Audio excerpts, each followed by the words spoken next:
I'm sorry, Meredith, but your grandmother was very clear about her wishes. Everything goes to Diane. The family lawyer, Mr. Prescott, wouldn't meet my eyes as he slid the will across the polished oak table. I stared at the document, my vision blurring. 2 weeks after Grandma Rose's funeral, and here I sat in a cramped law office in Oak Ridge, Michigan, being told that the woman who raised me had left me nothing. Not a penny of her considerable estate, not the lakeside cottage where I'd spent every summer of my childhood, not even her cherished collection of vintage costume jewelry we'd spent hours cataloging together. Instead, everything, every last cent, was going to my Aunt Diane, who'd visited maybe twice a year, usually when she needed something. There must be some mistake, I said, my voice barely above a whisper. Grandma always said I'd have the cottage. She promised. Aunt Diane, sitting across from me in a designer pantsuit that probably cost more than my monthly teacher salary, gave me a thin smile. Promises change, sweetheart. Mom and I had many private conversations near the end. She was disappointed in some of your life choices. The words stung like a slap. I'd put my teaching career on hold for 3 years to care for Grandma after her stroke. I'd moved back to Oak Ridge, paid her bills, driven her to appointments, made her meals. Meanwhile, Diane had been busy with her real estate empire in Chicago, occasionally calling to ask how things were going, but never offering to help. What life choices? I asked, my voice cracking. Mr. Prescott cleared his throat. Ladies, I don't think. It doesn't matter now, Diane cut in, gathering her designer handbag. The will is legal and binding. I'll need you out of the cottage by the end of the month, Meredith. I'm putting it on the market. The cottage. My home. The place where I'd learned to swim, where Grandma had taught me to bake her famous blueberry cobbler, where I'd nursed her through her final days. You can't do this, I said, but the words sounded hollow even to me. Diane stood and smoothed her skirt. I already have. The property transfers are being processed as we speak. Oh, and I'll need Grandma's jewelry collection cataloged before you leave. No, personal souvenirs. I watched her walk out, too stunned to respond, too devastated to cry. Mr. Prescott wouldn't look at me. I'm very sorry, Meredith. I know this isn't what you expected, but the will is properly executed with witnesses. There's nothing I can do. I nodded mechanically, gathered my purse, and walked out into the bright spring sunshine that felt like a cruel joke against my shattered world. That night, I sat cross-legged on the floor of what had been Grandma's bedroom, surrounded by cardboard boxes. Diane had texted twice, reminding me to pack neatly and to label everything properly. 3 decades of my grandmother's life, and I had 4 weeks to dismantle it all. I reached for another handful of photographs to sort through when my fingers brushed against something hard at the back of the drawer. A small cassette tape. The label, in Grandma's meticulous handwriting, read, "For Meredith, listen alone." My heart thudded against my ribs. I hadn't seen a cassette player in years, but I remembered. Grandma kept an old Sony recorder in her sewing room. She'd used it to record bird calls from the porch. With trembling hands, I dug through another box until I found it, inserted the tape, and pressed play. There was a crackle, then Grandma's voice filled the room, weaker than I remembered, but unmistakably hers. Meredith, my darling girl, if you're listening to this, I'm gone, and something has gone very wrong. I made a proper will with Herbert Prescott 3 years ago, leaving the cottage and most of my assets to you. You've been more of a daughter to me than Diane ever was a daughter to me. A pause, a rattling cough. But Diane's been coming around lately, asking a lot of questions about my finances. She brought papers for me to sign. I pretended to be more confused than I am. I don't trust her, Meredith. I've never told you this, but years ago, before your mother died, Diane forged your grandfather's signature to get a loan against his business. Nearly ruined him. I have proof, the original documents, but your grandfather couldn't bear the scandal. He was too proud. Listen carefully now. The real will, the legal one, is hidden where nobody would think to look. Remember the summer you were 12 and we made the time capsule? That's where you'll find everything you need. Herbert has a copy too, but I'm not sure I trust him anymore. He and Diane's husband play golf together. Convenient, isn't it? I'm sorry to put this burden on you, my love, but you're stronger than you know, and you deserve what's rightfully yours. The tape clicked off. I sat frozen, the empty whir of the machine the only sound in the room. The time capsule. I remembered it clearly. A metal cookie tin we'd buried beneath the big oak tree at the edge of the property during the summer I stayed with her after Mom died. We'd filled it with trinkets, letters to our future selves, a newspaper from that day. Grandma had added something at the last minute, something she hadn't let me see. "A surprise for future you," she'd said with a wink. I glanced at the bedside clock. 11:43 p.m. The ground would be soft from yesterday's rain. Before I could talk myself out of it, I grabbed a flashlight and a garden trowel and headed outside. The oak tree stood sentinel at the property line, its massive branches casting complex shadows in the moonlight. I counted my steps from the trunk, just as we had years ago. 10 steps north, 3 steps east. The earth was damp and yielding under my trowel. It took nearly 30 minutes of digging before the edge of the metal tin reflected my flashlight beam. I pried it from the ground, my hands trembling with cold and anticipation. The tin was discolored but intact, sealed tight against the elements. I carried it back to the porch, brushed off the dirt, and carefully pried open the lid. On top lay my childish letter to my future self, the ink faded but legible. Beneath it, a baseball card, a friendship bracelet, a pressed wildflower. And at the bottom, sealed in a plastic freezer bag, a thick manila envelope with Meredith Legal written across it in Grandma's unmistakable script. I tore it open.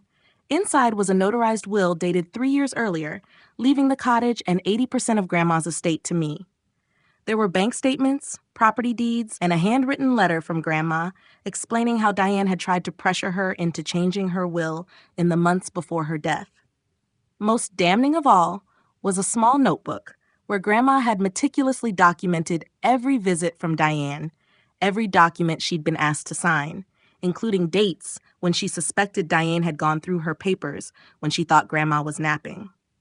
And there, paper clipped to the back page, was a faded document from 1983, a loan application with grandfather's forged signature, alongside a handwriting analysis from a private investigator definitively identifying Diane as the forger. I spread everything across the kitchen table, my mind racing.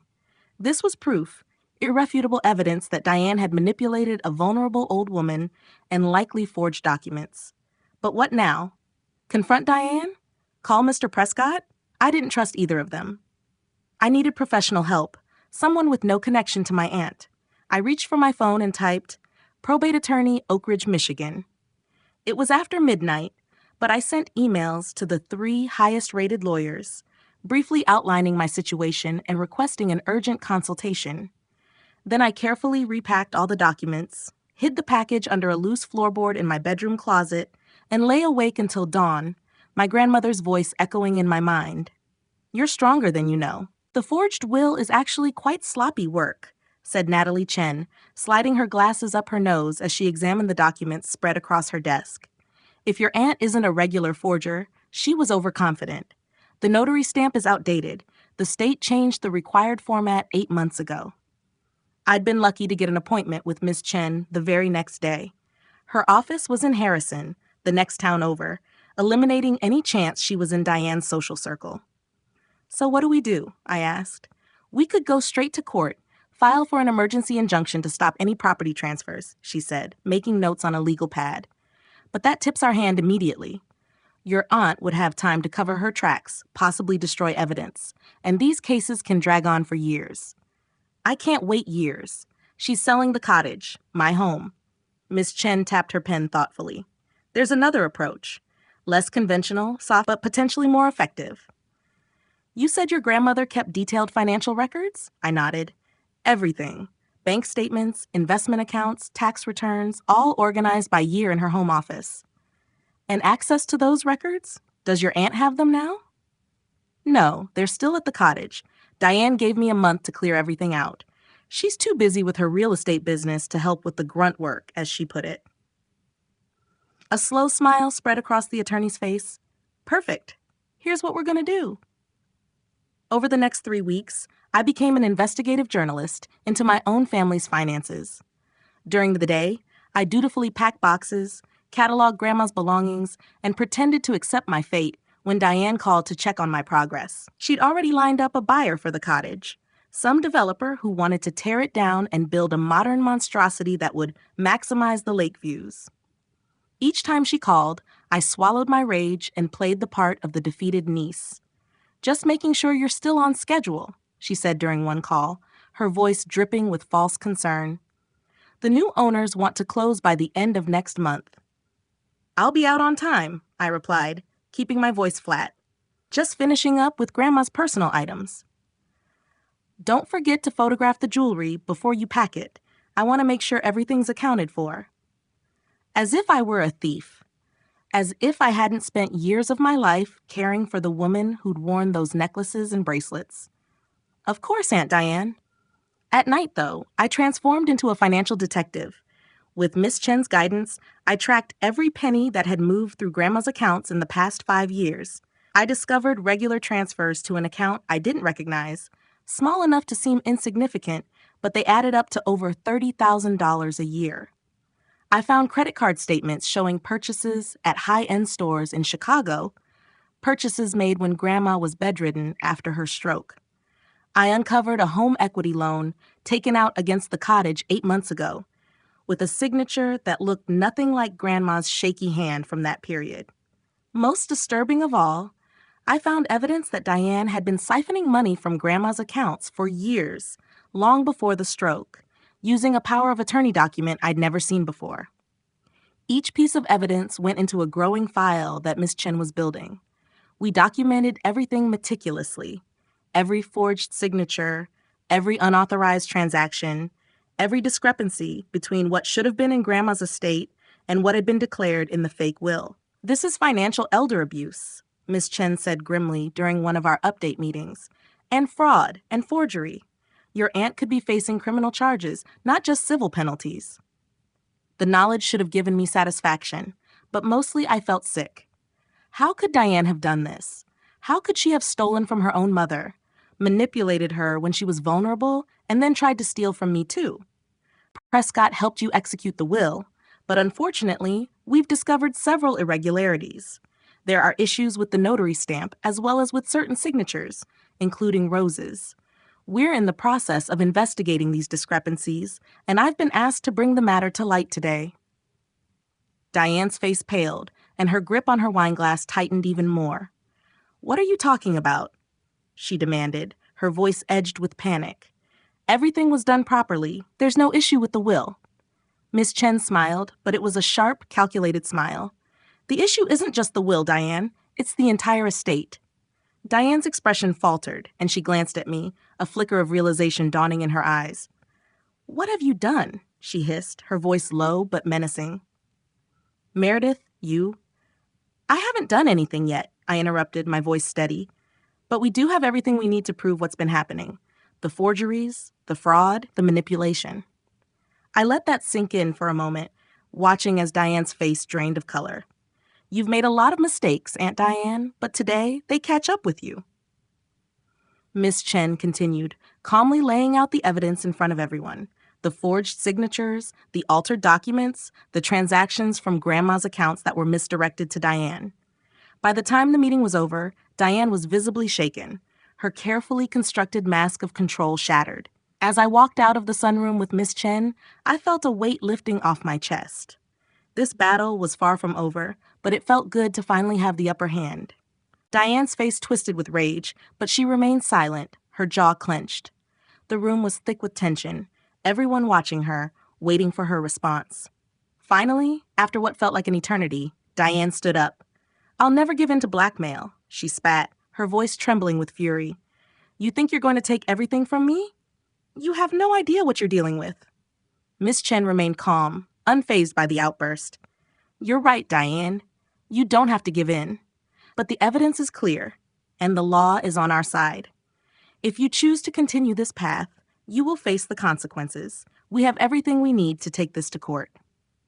Diane stood there for a long moment, her chest heaving with rage, before she finally looked around the room, her eyes briefly meeting mine. There was no apology, no remorse, just an overwhelming sense of entitlement, like she believed she still had control. "You'll regret this," she hissed before storming out of the room. As the door slammed shut behind her, the weight in the room seemed to lift. Aunt Judith wiped her eyes, her face a mixture of sadness and relief. My cousins exchanged glances, some of them looking more worried than others, but no one spoke. Miss Chen sat back in her chair looking at me. I think we've made our point. I nodded, feeling a strange calm wash over me. For the first time in weeks, the pieces were falling into place. Thank you, I said, my voice steady, though the exhaustion was evident. For everything. We're not done yet, Meredith, Miss Chen reminded me gently. But you've taken the first step. We'll get everything sorted, and we'll make sure your grandmother's wishes are honored. I exhaled slowly, feeling a weight I hadn't realized I was carrying finally begin to lift.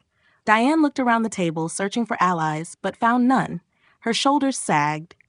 How did you find it? She asked me, her voice barely audible. I looked everywhere for that damned recording. I knew she'd made one. She hid it where only I would look, I replied. Because she trusted me, something you wouldn't understand. Diane flinched as if I'd struck her. I want everyone out of my house, she said, standing again. This picnic is over. It's not your house, Aunt Judith said firmly, standing as well. It never was. And I think you should leave, Diane, now. My cousins nodded in agreement. Diane looked from face to face, realizing she was outnumbered. Without another word, she grabbed her purse and stalked out. Moments later, we heard the screech of tires on gravel as she drove away. The sunroom fell silent. Then Aunt Judith came around the table and folded me into a tight hug. Rose would be so proud of you, she whispered against my hair. So proud. 6 months later, I sat on the cottage porch, watching the sunset paint the lake in shades of gold and pink. A cool October breeze rustled through trees half bare of their leaves. I wrapped my cardigan tighter around myself and smiled at the sound of laughter drifting through the open windows behind me. Inside, my friends were setting the table for dinner. The cottage had become a gathering place again, filled with warmth and life, just as Grandma had always wanted it to be. Diane had fought it first, hiring expensive lawyers who sent threatening letters.